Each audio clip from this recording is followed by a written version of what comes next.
동력, 글밭, 9월 9일 토요일, 구구절의 통일 단상. 9월 9일은 북한에게 있어 매우 중요한 기념일인 구구절입니다. 조선 민주주의 인민공화국을 세운 날이기 때문입니다. 그러니까 1948년 9월 9일 김일성을 내세우고 정권의 처음을 연 날이죠.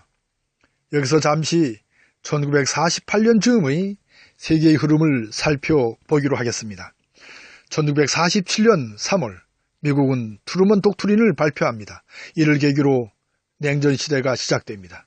이에 따라 미국의 한반도 정책도 크게 변화하기 시작합니다. 이런 변화 가운데 소련은 미소 양군이 1948년 초까지 한반도에서 동시철수를 제안합니다.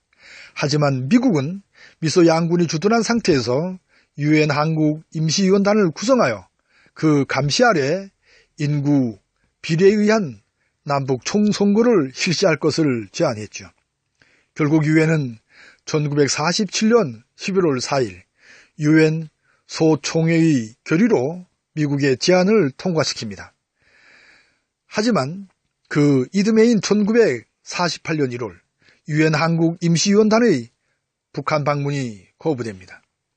이에 기다렸다는 듯이 미국은 남한만의 선거 실시안을 유엔에 제출하고 그 안은 통과됩니다. 결국 5월 10일에 남한만의 총선거가 실시되고 8월 15일에 대한민국 정부가 세워집니다. 따라서 한반도에는 이념이 서로 다른 두 개의 정부가 꾸려져 분단은 고착되기 시작합니다. 한편 이렇게 남북한에서 단독 정부가 수립되자 이를 거부하는 운동도 활발하게 펼쳐집니다.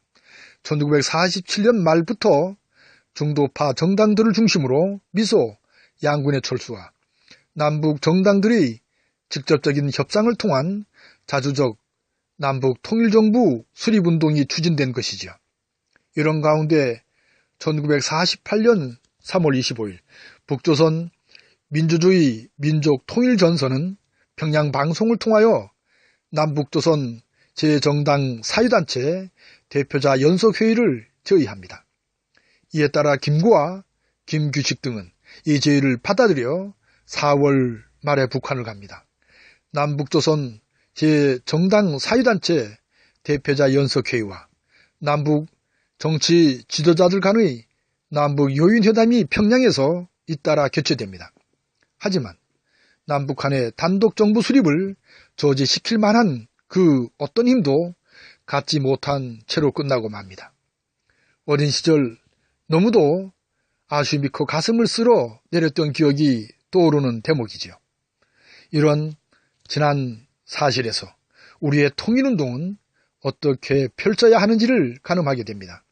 분명한 것은 외세에 의하여 저질러진 분단 현실을 결코 잊지 말아야 한다는 점입니다. 우리가 힘쓰지 못한 채 맞이한 해방 이후의 우리의 분단 현실을요. 그동안 남북한은 각자의 방식대로 자신들의 생존과 번영을 위하여 몸부림을 쳐왔습니다. 이제 우리가 할 일은 그런 상대방을 서로 존중하는 평화 공존의 시대를 열어야 합니다. 그리고 가능한 분야에서 우선 서로 이익을 주고 받을 수 있는 평화 교류를 해야 합니다. 그러면 자연스럽게 하나가 되는 평화 통일의 단계를 밟을 수 있을 테죠. 통일은 어렵기는 하지만 그렇다고 절대로 불가능할 정도로 어려운 일만은 아닙니다. 북핵 문제를 겪는 우리들에게 있어 통일은 더욱 절실한 현실적인 문제로 우리 안에 와 있습니다. 그래서 토요일 새벽을 이렇게 외쳐봅니다. 오라 통일이여. 고맙습니다.